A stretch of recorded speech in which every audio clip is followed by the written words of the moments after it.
The journey is long. It's not a Yeah. 1-year journey. It's not a 2-year journey. Dude, it's a lifelong journey. And you got to reward yourself along the way. Listen, you want to take care of the people you love, but to me, you also got to take care of yourself. You also want to make yourself happy, man, because you deserve it. If you're hustling, if you're grinding all this time and you set a target, my target, bro, is that if I can make what I make, if I can make what the car is worth in a month, that's when I go get it.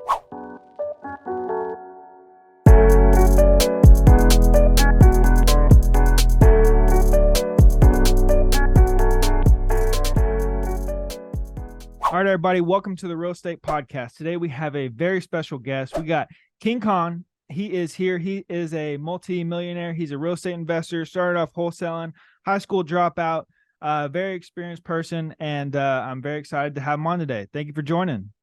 Yeah, dude, I want to say, dude, thank you so much. I appreciate it, man. Thank you so much for having me here, man. It's definitely an honor. Appreciate it. Good. Well, thanks for coming. I do want to start out by talking about how you dropped out of high school. If you don't mind, just kind of tell us that story, kind of what was going on at that time. I'm sure a lot of your friends were working on going to college or, experiencing other things, and you decided to drop out. Why is that? Yeah, man. So, I am not the book smart. Dude, I suck at school, and all I do is just copy everybody's homework. And, I think in America versus like in my country, right? Like in Asia, I think the education is very different. Here, as long as you show up, right? As long as you show up, dude, you get a D and then you get a passing grade and move on to the next level. Back in my country, you got to pay for education and you got to go through a certain test. But for me, dude, I just knew that school wasn't for me. I have two best friends that are like A student. I copy all their homework. And at 17, dude, I think when I hit like sophomore, dude, I was physically there, but mentally, dude, I was already gone, bro. Mentally, I was not. What? Where were you? Dude, like, I just want to make money, man. Like, I see people out there just hustling and making money. And, growing up, I already worked when I was 6. I came over here, I came to America at the age of 9. And every single summer, every kid would go out, have fun with their friends and, doing the kids thing. Dude, I was picking blueberries, raspberry, cucumber, beans, like you name it, dude. I was out in the field, bro, from like 6 in the morning, dude, to 6 at night at the age of 9. And I did that from like 9 all the way until I was 16. And when I was 17, dude, I was like, man, dude, I'm sick and tired of this. Like they teach you nothing in school that I don't think that you can actually implement in the real world. And like, I knew, bro, like from the root, from within, I knew that I have the work ethic. Right. So I just want to go out there, dude. I just want to work and I just want to start making money. Yeah. And I knew that after high school, I wasn't going to pursue college. And I see people with a high school diploma still go and get a J.O. the B. And I say, why the hell? Why would I want to waste another year? Why don't I just want to go and start now? So I dropped out at 17, dude. And I met my wife at the age of 18 and moved into this little shed behind a mobile home park. And a lot of you are going to be like, well, Khang, what does your parent think about it? Well, obviously, dude, my mom was crying. She was, her whole thing is bringing us to America so we can actually do something with our life and become successful. Like my mom just wants me, dude, to graduate, make her proud, go to college so she can brag with all of her friends that I have a smart kid that go to college. And I think for my parents, dude, is they just want me to be successful, don't have to work as hard as they do. For them, it's like have an office space, right? Have an office job and make $60K to $100K a year. And they're like, I'm successful. Right. But dude, now I make $350,000 a month, right? And working, dude, I literally love what I do today. So to me, it doesn't even seem like it's work. I hear you. I was the same way, except I wasn't picking raspberries and blueberries. I was selling drugs and stuff. I was going down a different route. Oh, damn. But I felt the same way. I was in school and I knew how to make money. I knew that making money was what I wanted to do. And I didn't want to go sit in class and learn about some, book that was written, 200 years ago. Yeah, dude. No, listen, man. So I just put out a video talking about like the Asian schooling versus the American. Like, I don't know why in middle school we would learn about sex education. Like why, dude? Like, I think that's teaching, like it's such a young age. Like you could have replaced that dude with like a finance class, right? Like they need to learn about real world stuff, man. So that way, when they grow up, when they're ready to go on their own, dude, they know exactly what they need to do, and they'll be ahead of the game. Yeah, I agree with you. Well, it's your job, my job, all of our jobs to help educate the kids out there that, this is the way and you can learn about things that'll help you for the rest of your life. Dude, absolutely. Hey, man, also too is I see people that go to college and get like a finance degree, bro, but majority of them are broke. Like so you're telling me that you're gonna manage my money and your bank account is at a negative? Come on, man. Shit, bro. Like you ain't gonna manage, or you ain't gonna touch my money if you can't take care of your money, man. Yeah, I agree. That should be the first question you ask a financial advisor is, let me see your investments in your bank account. Correct. Absolutely, bro. Absolutely, dude. All right. So you graduated or didn't graduate, dropped out, Yeah. went straight to work. So tell me about how you got into real estate, because you got into real estate at 27, dropped out at 16, 17. Yep. So I dropped out 17, met my wife at the age of 18. Obviously, I was dead broke. And I told my parents that I'm going to move in with this chick. And she was living with her mom at a mobile home park, a single wide. And there's a little shed out back. So the wife, her name is Lon. So she's also high school dropout. Like we're more of a street smart versus book smart. So we move out to this little shed behind a mobile home park, man, dead broke, right? And I got my first JO to B, making $8.50 an hour, bro. And from there, it's like, it's a stepping stone. So Lon and I, for the first 5 years, dude, we lived in that shed from 18 to 23. All we did was eat, work, and sleep. That's it, right? We lived way below our means. We didn't go and rent a nice apartment. We didn't drive fancy car. I've seen my friend roll in with new car, Gucci, Louis Vuitton, and buying all these designer clothes, dude. While they were looking rich, bro, Lon and I, our focus was to get rich. So we live way below our means. We're freaking just stacking the cash, right? And then so we bought our first house at the age of 23. And then by the time we're 27, we leverage our house, dude, to get into real estate. Now, for a lot of you might not know, I start out not wholesaling, bro. I started out as a fix and flipper. So I actually buy the house, fix it up, and flip it. I did that for 4.5 years, dude, and it was a nightmare. For those of you who actually fix and flip property, right, you will know exactly what I mean. Babysitting contractor, dealing with the city, getting the permit, relisting your property, waiting for 4 to 6 months to get paid. And so the biggest mistake that I made when I got into the fix and flip game, man, because I was so new into the game, I was learning everything and doing everything myself, but I also was trying to compete with other investors. I was trying to go too fast, too quick, bro. So I got to a point where I basically over leveraged. I got about 4 houses that I was rehabbing, got about $1.5 million tied up. And at the point, I just couldn't leverage anymore. And that's when one of my local investors said, Khang, you're so good at finding deals. You're so good at negotiating. Why don't you just wholesale? I said, what is that? So he tells me a little bit about it. And I said, shit, I got no choice but to do this, right? Mm-hmm. So I went and found my first wholesale deal. It came from expired listing.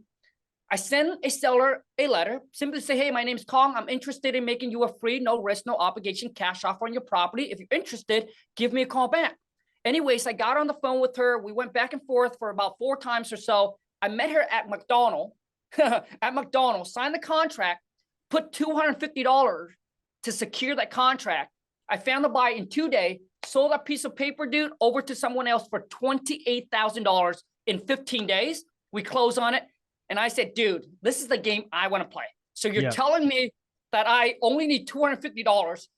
I can make $28K in 15 days. And I said, dude, Khang, what if you're able to do 2 of those, 3 of those a month? Now we're doing between 6 to 7 of those a month and have a team of 7 VAs that run my whole entire operations, where I only spend about 1 hour on my wholesaling business. And we're cranking out right around like 140 or so a month this year. That's amazing. Yeah, it's hard for those financial advisors to provide 1,000% return in 15 days, isn't it? Yeah, absolutely, bro. Well, that's very cool. So what's how long you been doing that for? What year was that?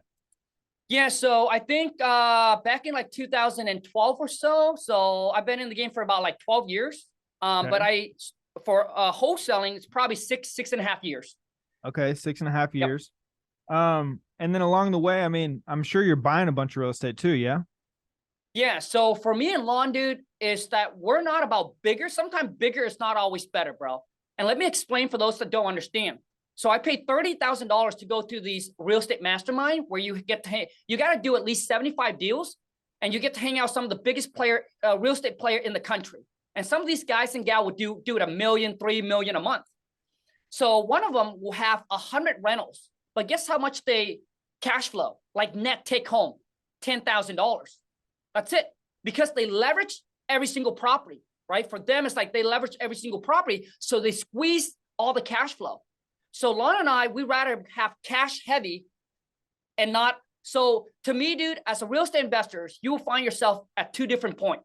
You either cash rich and property poor, or you're property rich and you're cash poor. You want to get to the point where you're right there in the middle. So Lon and I were cash rich, but we're property poor. So we have about 14 rentals, but that 14 rentals, dude, majority of them are paid down. So our cash flow is about 10,000 net a month. That's after all expenses. So my 14 rentals pays as much as someone that has 100 rentals, just because we focus on paying R down. And that's where you really get the real cash flow, man, is when you actually pay off the property. Right. Absolutely. Okay. Yep. So really the big focus for you has mostly been on building the wholesaling business, correct? Correct. But yeah, correct. But then I also I think 4 or 5 years ago, I ventured into obviously, building my personal brand and going big on social media, man. Yeah. Well, tell me about that. How's that journey been? Oh, dude, bro. So I think at the point where my wholesaling business, we were doing, I think we're breaking that 6-figure a month, and I got a team in place already. So I was only working a few hours, and I said, man, I got a lot of time. What should I do? And then I pick up my phone. It was 10 at night. I saw Gary V. Gary V, do you follow him? Mm-hmm. Yeah, of course. I think every entrepreneur follow him, man. I think he's got the biggest following. Oh, hell yeah, dude. Like, people love that guy, dude. And honestly, dude, out of anybody on social media that I see, I think he's probably one of the most genuine dudes that actually give, but not expecting anything. Because I believe, dude, every entrepreneur, when they do something, there is a motive. I don't care if you say, oh, I want to help people. Dude, at the end of the day, your goal is, you're going to monetize, you're going to get paid. If you don't get paid, dude, you're not going to do it for fun. You're not going to do it because you just want to help people, bro. Like, to me, dude, I just want to cut the BS. Yeah. Because I was at this real estate mastermind, bro. And one of them, I asked him, he said, hey, Khang, my passion, I love real estate. We're making great money from it. But now I want to get into like the whole, social media and build my brand. Sorry that I'm getting distracted, but I think a lot of you need to understand this. And I asked him, well, why? He said, I just love helping people, Khang. I said, okay, well, what's your intention? What's your motive? He said, well, nothing. I just love helping people, man. I said, okay, so you're telling me that you're going to spend 10 to 20K a month just pumping out content. Why would you need to go to a social media event? Why would, if you're doing it for fun, just to help people, why would you care about following? Would you just go volunteer somewhere? Yeah, man. Or if you want to do it for fun, dude, just pick up the phone and just do it. Like, you put out content when you feel like it. But when you're consistently doing it, dude, because there's a motive, bro, just like a pastor, they're like, oh, I'm like, okay, I don't want to get into like religious, but pastor, dude, there are pastors that are flying around with, $10-20 million jet. So you think they're just helping people? No, dude, they're getting paid very, very nicely. So now there's nothing wrong with getting paid by helping other people. But for me, dude, I just want to keep it real. So when I heard Gary V talk about social media, I knew that if I were to go big, that I could later on monetize. Dude, like, I believe, bro, every entrepreneur, when they do something, there's a motive. No entrepreneur, dude, do something for nothing. And not just entrepreneur, but I think people in general. You want to help people because you know why, dude? Because you believe that what goes around comes around. You want to have good karma, right? You want to go to heaven, whatever that is, dude, right? But there's a motive. You just don't do shit for nothing. That's what I believe. I agree with you. And it's a good observation on Gary V. I would agree with you. And, going back to the motives, I've caught myself many times watching Gary Vee's content and being like, Yeah. I wonder where he's monetizing the most out of this, because he's Yeah. not on there pitching something. He's not on there Correct. pitching, come to this, come to that, buy this, buy Correct. that. He's Yep. truly putting out content. And of course, For he real. monetizes it on different things such as VFriends. But Yep. I do believe that Gary Vee is as well one of the most genuine. So, well, tell me about how that process was, though. I mean, we're doing the same thing, and it's I think people may have a misconception on how easy it is, or how to do it, or how to do it effectively. But it's quite the investment, number one, and also two, it's quite the job. It's a lot of work, and there's a lot of stuff that goes into it.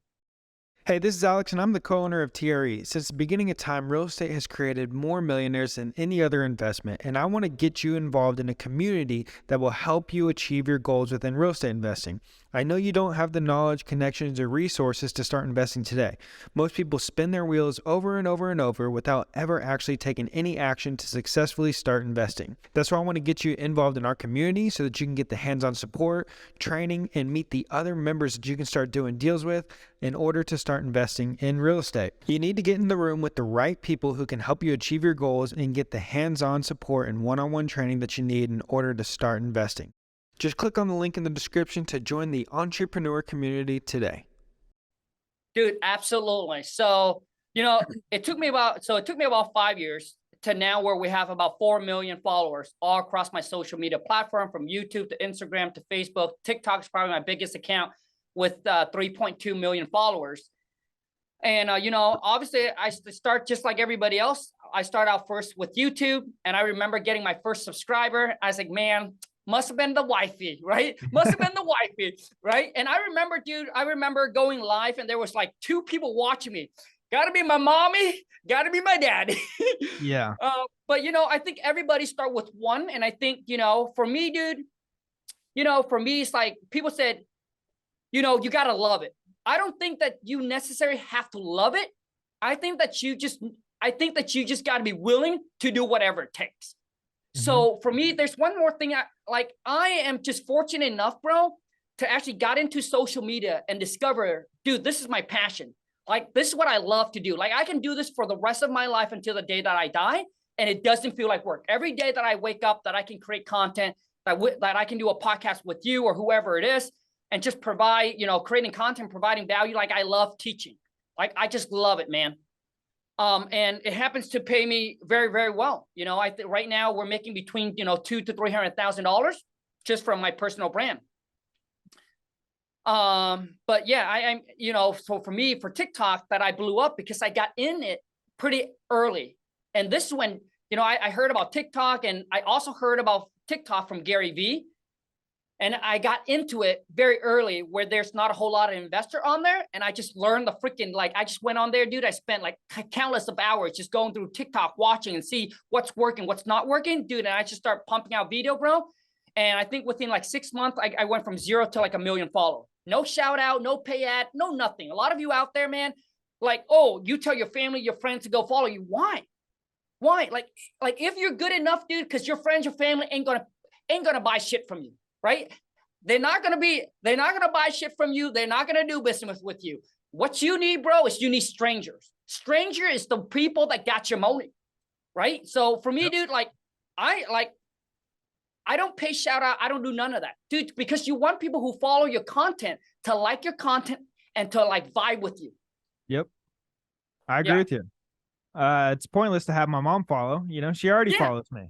Yeah. We're looking for new followers. Yeah, of course.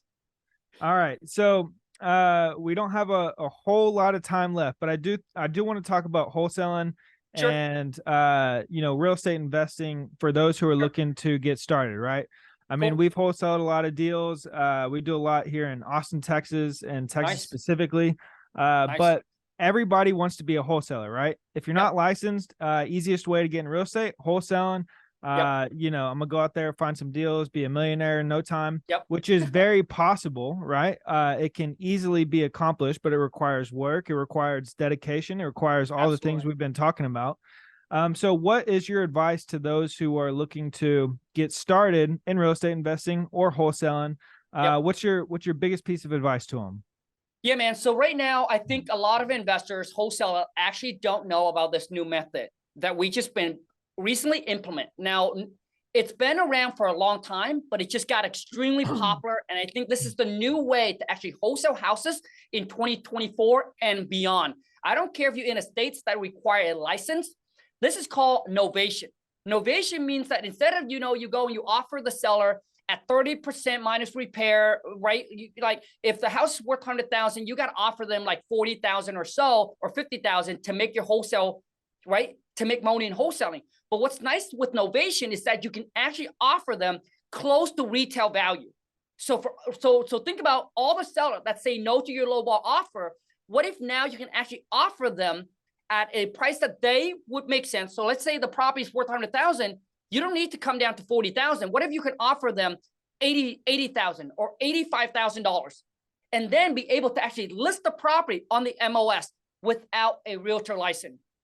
And then so now you're attracting retail buyer. When I say retail buyer, dude, it's like buyers that are like, can get conventional loan, VA loan, USD loan, FHA loan, right? So typically with novation, there's there's four things. Number one is you got to have a title company that actually know how to do novation. Not every title company that does wholesale transaction knows how to do novation. Number two is you got to connect with an agent, with a realtors that actually knows about novation and willing to list the property for you. Number three is you got to have the contract. Without a novation contract, it's not going to work. It's different from a purchase and sell contract. And then finally, number four is you need to know how to actually pitch this deal to the seller. That's like the four key to getting a novation done. But you don't have to spend any more extra money on marketing. You just need to go back into your database, all the sellers that say no, offer them this method. And by simply, just a simple pitch and just say, hey, let's just say the seller's Bob. And you simply say, hey, Bob, I understand that we chat last month and I know you want $80,000 for your property and we offer you 50. And obviously the number doesn't work for you. But guess what, Bob? Our company just came out with a new program called the Home Buyer Program. They're going to ask you what that is. Well, Bob, here's how it works. It's actually allow us to actually list your property on the open market without you paying any kind of commission. And this works perfect for you, Bob, because your house doesn't need a lot of work or any work at all. And you're not in a rush to sell the property. And we're going to pay for all the realtor commissions. We're going to pay all the closing costs and we're going to get your property sold as is. And that's how you pitch to them. So when the seller hears that because for most seller, they don't want to list the property because all of these costs that they have to inquire, the closing costs, the realtor commission, the headaches of showing their property and dealing with, all the BS. But if you can come in and tell them that, boom, you got a deal, my friend. Yeah, novations are great. We haven't done them specifically for retail, close to retail price transactions, but Nice. For anybody out there, and I know that you would agree, I mean, if you're able to utilize innovation and list these deals on the market, there's no better place to find in buyers for it. I think a lot of people have the assumption too that if I just go get a deal under contract at, below what might be market value, that it's just going to get sold no matter what. But that's not true. You need a strong buyers list. You have to stay in contact with them. And a lot of times people can't find buyers for their deals. So innovation is great. Dude, I agree with you 1000%. And this is why I'm tired of the people who said, find the deals and the buyer will come. Oh, hell to the no, bro. Dude, so finding the deal is 50% of the work. But let me tell you, dude, once you get that deal in the contract, you still got to hustle like no other, man, to get actually get that deal sold and get it through the finish line.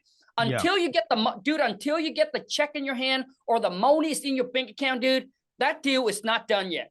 Because, dude, that deal can blow up at the day of closing. Ask me how I know. I've had it too. I tell people it's 3 parts. First, you got to find the seller and a good deal. Second, which is hard. Second, you got to find an end buyer, which is hard. Third, you got to get the end buyer and the seller to get all the way to closing without any issues so that everybody gets paid. Absolutely. And so it's not as simple and easy as a lot of people think. But for anybody out there, I'm sure King feels the same way. We do. If you have any deals and you need help, send them to us. We'd be happy to partner with you. Nice. All right, Khang. So we talked about innovations. fix and flips. You're Yep. you said 14 rentals? Yep. Got 14 Okay. rentals. What else is your piece of advice for people out there? Maybe not real estate related, but entrepreneur related. Yeah, absolutely, man. I think, I think a lot of people, you're either a thinker or you're a drifter. So you got to choose. You're either a thinker or you're a drifter. Drifter means you just follow the crowd. All right. You graduate from school, you go to college, you get a J.O. to B, right? You put your money in the 401, the 1, the K, which is the stupidest thing ever. 401k is like the biggest scam ever, right? And then you wait until you're 65 and then you retire with the 401k. And guess what, my friend? By that time, inflation, that thing wouldn't even pay you enough. So my thing, dude, is number one is you got to get your priorities straight. I think people that are in their 20s or 30s or whatever, because you've been a drifter, you got to get your priorities straight. Once you have your priorities straight, my friend, dude, that's when everything becomes clear to you, which means you have friends that call you to go party. You turn them down. You say, no, dude, sorry, because that's not in your priority. Your priority, dude, is to build a business, to build a career, right? That's your priority, is to get your business, get your career in check, in line. So you're not chasing the girls, you're not chasing boys, you're not partying, you're not clubbing, you're not drinking, you're not doing drugs, none of that shit. All right? Once you get your priorities straight, I promise you, dude, the picture is going to be super clear, because all these temptation will mean nothing to you. Ask me how I know. When Laura and I was 18, 17, our goal was to get rich and become financially free at a young age. And we said that we want to become a millionaire by the time that we're in our 30s, and we're willing to do whatever it takes, and we're willing to sacrifice whatever is required, right? And when I say do whatever it takes, I mean ethically and morally. I'm not telling you to go out there, rob people, selling drugs, none of that, right? But ethically and morally. So we have friends that calls us up, right? We say no. We distance our friends, distance our family. We just zone out the noise, and we just freaking laser in and focus. Number two is next. Once you got that straight, is you got to get your money right. Because I see so many entrepreneurs, they starting to build their business, and then they get a little bit of money. Guess what they do? They buy stupid shit, bro. They go out, they buy the Easy, the Gucci, the Louis Vuitton, trying to look rich, trying to impress other people that you have made it. Listen, my friend, let your success speak for itself. Don't be stupid, all right? So two is you got to get your money right, okay? Number three, the next thing is you got to do is you got to build a brand. So you got to get on social media and you got to build the brand, because listen to me, today and beyond, dude, if you can get attention, my friend, bro, the money comes easier than ever before, if you can get attention. So all you need to do is build a brand around whatever that is that you're doing. And then number four, once you have accumulated enough money, bro, is just to now, how do I, right, diversify, pay less in taxes, and that's when you go buy real estate. So now you take the money that you make, put into an asset, buy real estate. Yep. Beautiful. And that's pretty much it. Get your priorities straight, get your money right, build a brand, and invest. Yep. That's it. What car you drive? I just bought a 2022 Ferrari Portofino back in back in 2001 was when I placed the order. It took me a year to get it. Okay. I drive a Prius. When did you stop driving your Toyota? Oh, dude. So the Honda, dude, I was driving a Honda when Lon and I was making $150,000 a year. Yeah. And then we went from a 1997 Honda to a 2006 Honda Accord. Like, dude, we Asian, bro. We love Honda and Toyota, bro. We love Honda and Toyota.